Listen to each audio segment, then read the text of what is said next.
This can save you half a second, which is in battlefield conditions a question of life or death in several cases. So flyaway stripper clips are much better than manually removable stripper clips. An example for the latter is like a machine nagant or machine nagant stripper clip. You have to discard manually, or the Swiss K31 stripper clip also you must discard of it manually before closing the bolt. So I have loaded a stripper clip with a dummy round on the top and 4 empty shell cases.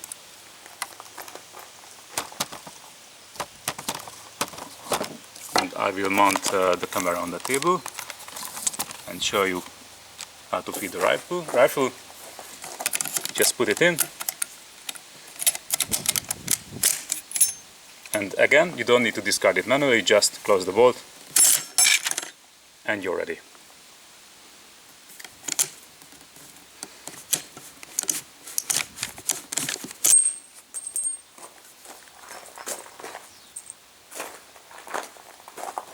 And now about the Indian counterpart, or the Indian rifle.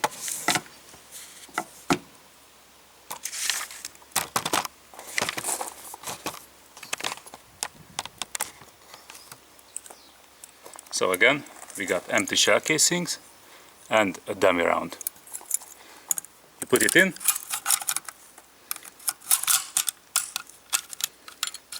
and again, this is a flyaway design, so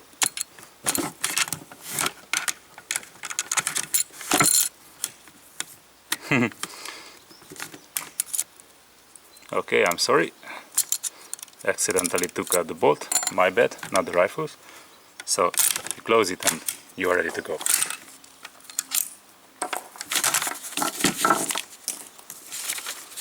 Okay.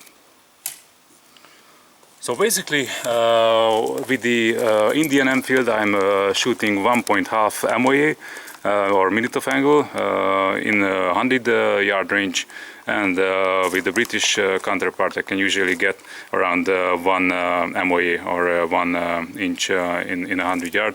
So I would give a hair accuracy, 1 hair of an advantage of accuracy to the British rifle because of the sight and not because of the rounds.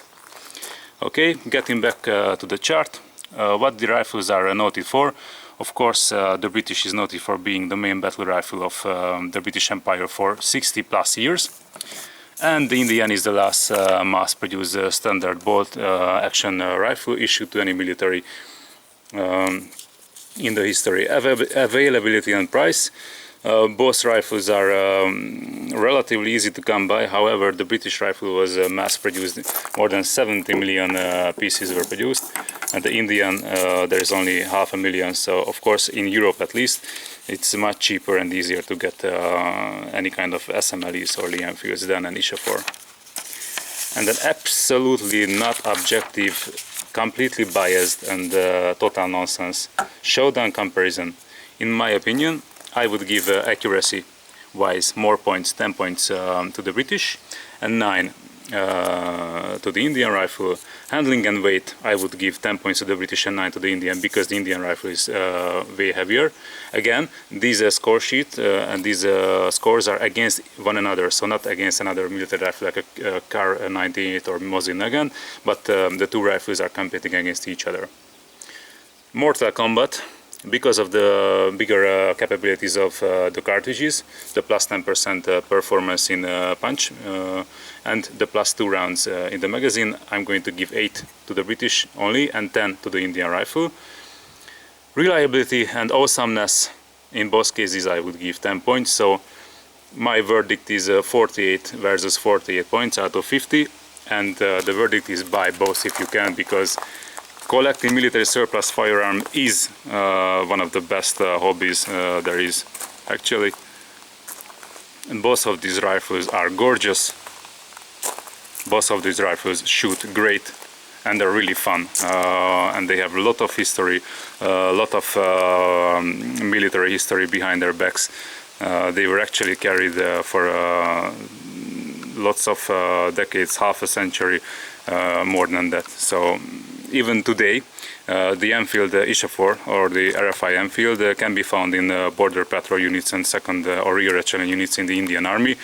So this is still in service, and again the Enfield is also in service in the Canadian border patrol, because in freezing conditions like 20-30 Celsius below zero, minus 20-30 Celsius, a bolt action firearm is going to be way more reliable than any semi-auto firearms. So about some small gadgets I also brought here. This tool is a must-have in case you have any Enfield. This is a bolt disassembly tool to take out a firing pin. And this is a pouch, a British pouch, Second World War era, which was used to carry, this is a bandolier or such some, the loaded zipper clips. Disassembly of the rifles is very simple. You can take out the magazines with a small magazine release catch on the bottom of the rifle. After being safety checked, of course. The British rifle has a cutout here, and the Indian rifle has a cutout here. Taking out the bolt. First the British rifle, press it home, and when you are at the cutout, lift up the end of the bolt, or actually that's the bolt head. Flip up your rear sight, otherwise you are going to damage the rear sight. It's very important. Flip it up and pull it out. There you go. To reinsert, just press it a little bit forward, and there is a rail. It is actually riding on a rail right here. So it's very simple. About the Indian rifle, it's even more simpler, if you can get any more simple than that. Flip up this bolt head and just pull it all the way out. This was the mistake I've done earlier. Shit happens. Anyhow, and reinsert it.